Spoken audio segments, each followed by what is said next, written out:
신선사 이야기를 김유신 이야기로 풀어보자. 김유신이 17세 때인 611년에 홀로 중앙의 석굴에 들어가 재개하고 기도하였더니 4일이 지나 호련히 한 노인이 거친 베옷을 입고 나타났다고 한다. 이름은 난승이라 하였다. 그는 비법을 가르쳐주고 사라졌는데 그때 산 위에 오색이 찬란하였다고 한다. 경주에는 이곳 신선사 외에는 석굴이라고 할 만한 것이 전혀 없으므로 김유신이 난승을 만난 곳은 이 석굴이 확실하다. 이곳에 들어가 보면 이 산의 정기가 느껴지고 누구든 나흘간 목욕 재개하고 기도하면 몸과 마음이 쇠락해져 산신령이든 신선이든 만날 것 같다. 삼국유사에 김유신은 칠요의 정기를 품고 태어났기 때문에 등에 칠성문이 있었다고 하니 더더욱 별과 산의 정기를 온몸으로 담아냈으리라. 이 기록들을 보면 김유신은 젊은 시절에 우리의 전통신앙을 가졌던 것이 확실하다. 따라서 적어도 611년에 김유신이 이곳에 왔을 땐 부처는 새겨져 있지 않았으리라. 그리고 난승을 노인으로 표현하고 어르신으로 불렀지만 그가 떠날 때 오색이 찬란했다고 하니 그 노인은 곧 신령이나 신선이었으리라. 이곳은 경주의 서쪽 단석산에 있는 신선사 석굴이다. 정확히 말하면 지붕이 없고 삼면이 높은 바위 벽으로만 둘러싸인 곳이다. 경주 남산이 야외 박물관이라고 해도 좋을 만큼 불교 문화재가 많지만 신선사만큼 신라의 조각, 회화, 문학, 전설, 역사와 관련된 곳도 없으리라. 그만큼 이곳은 신비로운 곳이다. 우중골에 차를 세우고 계곡을 타고 오르면 나뭇잎이 프리즘처럼 햇빛을 분광한다.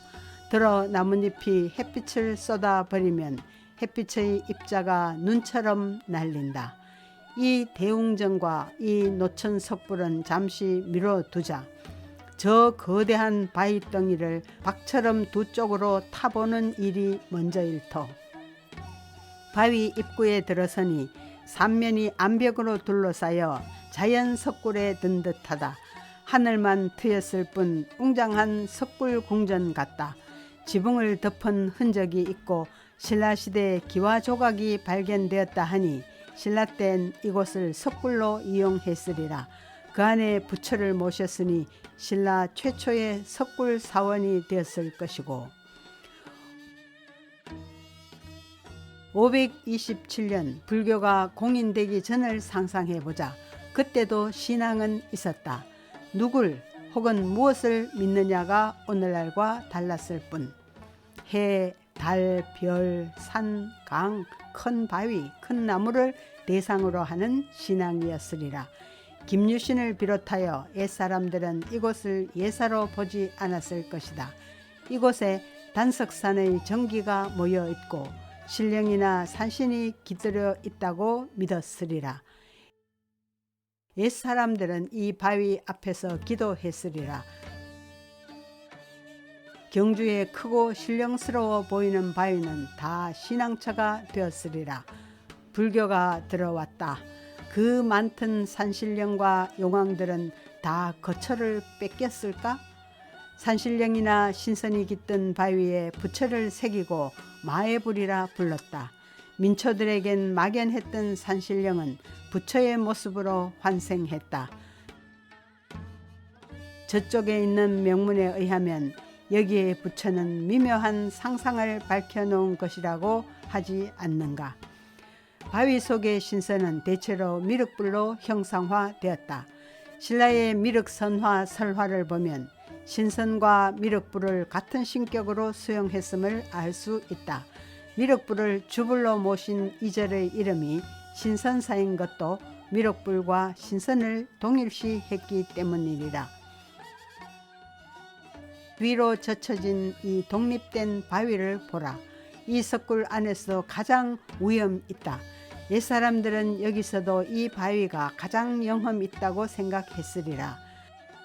그렇다면 이 바위에 새겨진 부처가 주불일 것이다. 저쪽에 새겨놓은 명문에 의하면 이것이 미륵 석상인데 사실은 신선을 형상화한 것일 것이다. 높이가 3장이라고 하나 측량을 해본 결과 7m쯤 된다. 협시보살은 양쪽이 아니라 이 석굴의 동면과 남면에 떨어져 있다. 옷자락선을 보면 섬세한 도들색입니다.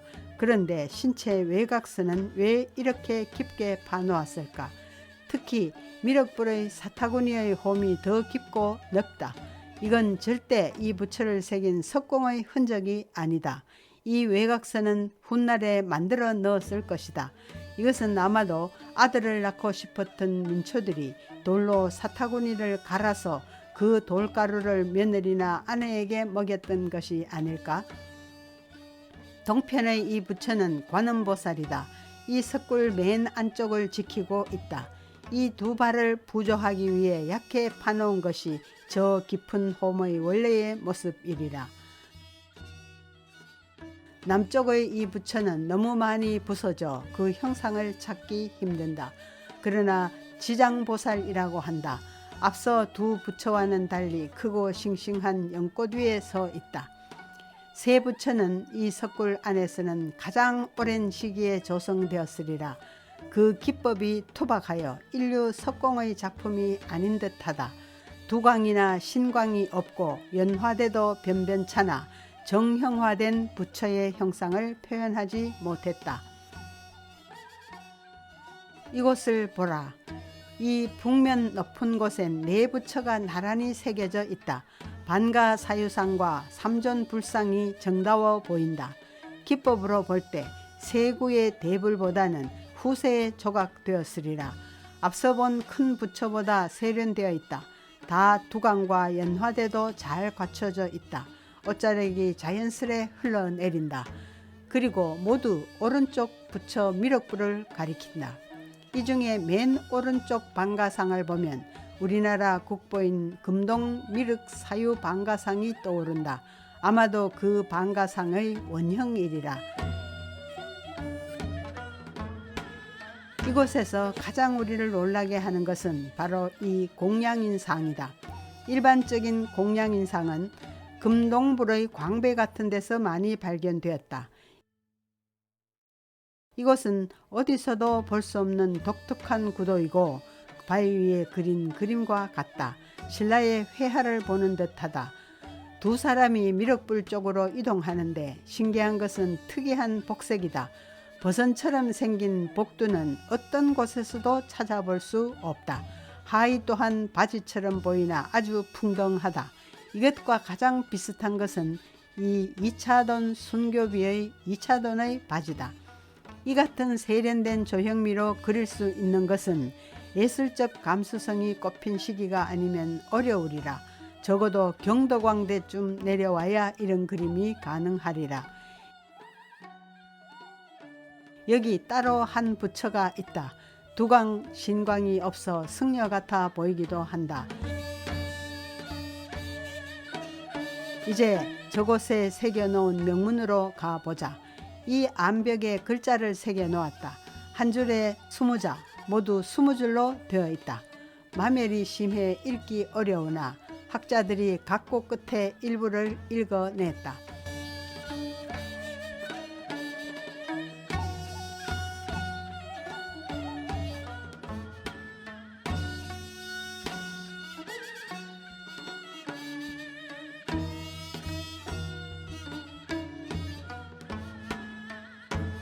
한국사 데이터베이스의 해석은 다음과 같다. 일행에서는 대저 성스러운 도는 응원의 자취를 쫓아 라고 했다. 그런데 이게 또 무슨 소리인가? 이 해석도 요령 부득이다. 성스러운 도는 자취를 남기는 법인데 그것을 찾아 조치라는 뜻이 아닐까? 그 도는 미륵의 도를 암시하며 이곳에 미륵의 도가 자취를 남겼으니 여기서 그 도를 좇을 것을 암시한다. 삼행은 보살계 제자 잠회가 있어 라는 뜻이다. 그러나 한동안 잠회가 아니라 잠주로 있고 이 신선함을 잠주가 창건하였다고 했었다. 실제 글자를 보면 여전히 잠회도 꼭 맞는다는 확신이 서지 않는다. 8행부터 9행까지는 뜻이 비교적 분명하다. 서로 도를 권하고 죄를 분별하여 복으로 보답하니 울리고 반향하는 것 같다. 그러므로 함께 의논하여 말하길, 만약에 보주를 타고 피안의 세계에 오르면 법문이 둘이 아닌 진리가 오직 하나인 것과 같다. 붉은 노을이 연못에 와 닿고 죄를 분별해내면 복을 얻을 테니 함께 보주를 타고 피안에 오르자는 내용이다. 법문이 둘이 아니라는 것은 우리 고유의 선도와 외국에서 들어온 불도가 다르지 않다는 것을 암시할까? 10행에서는 땅에서 모두 성불하고 라고 했는데 여기서 떠오르는 것은 미륵불이다. 미륵불이 오셔서 모두를 성불시켜 지상 영화 세계를 연다는 내용이 미륵 관련 불경에 나와 있지 않는가. 13행에서는 금사비조가 함께 와서 신곡에 맞춰 읊으며 기도하고 참회를 맹세하니 라고 말한다. 여기서 아주 시적인 이름인 금사와 비조가 나온다. 사람 이름처럼 들리지만 보통 본명과는 다르지 않는가.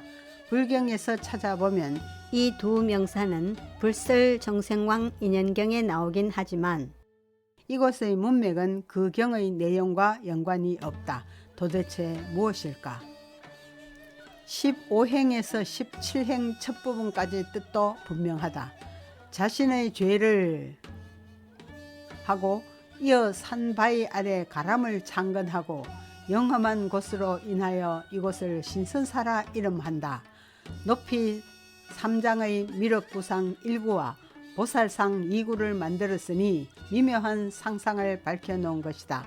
단음하게 명을 적으니 이 부분에서는 영험한 곳에 절을 지어 신선사라 했고 주불로 미륵불을 모셨음을 알 수 있다. 앞에서도 이야기했듯이 미륵불을 주불로 모셨기 때문에 신선사라 하였다. 지금까지 내용은 사람은 자신의 죄에 대해 참회하고 보주를 타고 모두 피안으로 향하자는 것이다. 그 과정에서 보살계 제자 잠회가 등장하고 금사 비조가 동참한다. 이 신선사가 그런 목적으로 건립된 것이다. 그런데 그런 뜻 외에 아주 선명한 이미지가 인상적이다. 비약이 심한 현대시를 읽는 느낌이다. 현대시가 모호하듯 이 명문도 결락이 많아 뜻이 모호하다. 성스러운 도가 자취를 남기는데 그 자취가 곧 이 신선사라는 것이다. 보주, 붉은 노을, 금사비조, 울리고 반향하는 것이 다 생생한 이미지이다. 우리는 이 이미지에 궁극적으로는 피안으로 가는 보주에 얹힌 것 같다. 아주 수준 높은 글이다. 맨 끝의 명도 의문 덩어리이다. 제작진이 이 부분을 이리저리 굴려보았다. 10행으로 나누어 보니 뜻이 뭔가 정리되는 것 같았다. 이렇게 하고 보니 5, 7행 또 6, 8행의 아분이 드러난다. 또 양로심, 진로심에서는 로심의 반복이 있고 진로심, 진여리에는 진자의 두운이 있다. 그래서 그 부분 운율은 주문의 리듬처럼 미끄럽다. 또 화불동 같은 구는 이두가 아니겠는가. 갑자기 19채 향가가 떠오른다. 우리가 해석 못하는 이두가 더 있으리라. 상락으로 이 명문을 시작하는 것은 이 글이 상락을 얻기 위하여 진여를 찾아가는 수련을 쌓아야 함을 암시하지 않을까. 육도공, 팔산, 방장, 진여, 출도련 같은 낱말이 그런 내용을 뒷받침하고 있다. 이처럼 신선사는 신비에 쌓여 있다. 심호흡 한번 하고 이제 책에 나오는 전설과 역사를 살펴보자. 삼국사기 열전을 보면 김유신은 2해 전 609년에 국선이 되어 낭도를 이끌었는데 그 낭도를 용화향도라고 불렀다. 이런 기사를 종합해 볼 때 김유신이 젊었을 때에는 불교를 깊게 믿지 않았지만 그를 따르는 낭도를 영화향도라고 부른 것은 이 신선이 사는 터에서 미륵신앙의 영향을 받았으리라.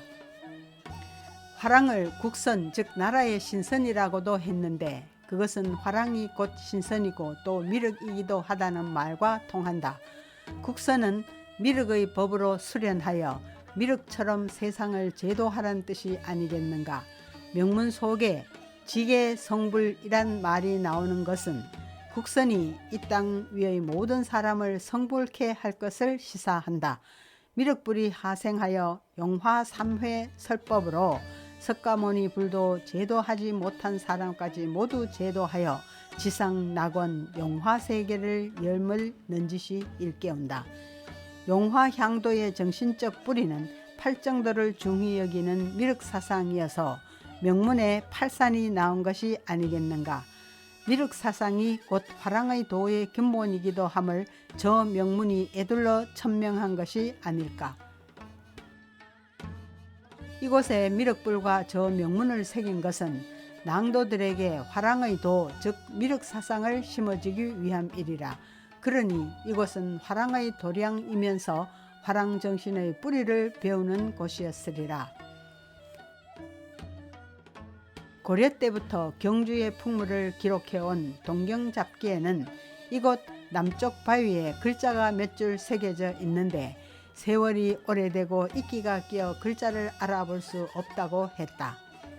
앞면에는 7상이 새겨져 있는데 전설에 이 바위를 승상암 혹은 상인암이라 했다 한다. 승상이나 상인은 궁극적으로는 부처가 아니라 고승을 암시하니 그 바위 이름은 아마도 여기 새겨둔 공양인상에서 나왔으리라. 조선시대에 쓰인 신증 동국여지 성남에 따르면 김유신이 고구려와 백제를 치려고 신금을 구해서 월생산 즉 단석산 석굴 속에 숨어 들어가 검수를 수련하였다고 한다. 칼로 큰 돌을 베어서 산더미같이 쌓였는데 그 돌이 아직도 남아있다고 한다. 그 아래에 절을 짓고 이름을 단석사라 하였다 한다. 그렇다면 이 절은 김유신이 검수를 수련한 후 즉 611년 이후에 세워진 것이 확실하다. 신선사를 나서니 단풍든 경치는 더없이 맑고 광활하여 반야와 팔정도가 다 투명하게 다가올 듯하다. 그러나 풀리지 않는 것이 너무 많다. 궁금증만 더 증폭되었지만 짐짓 발걸음 가벼운 듯 터벅터벅 내려온다.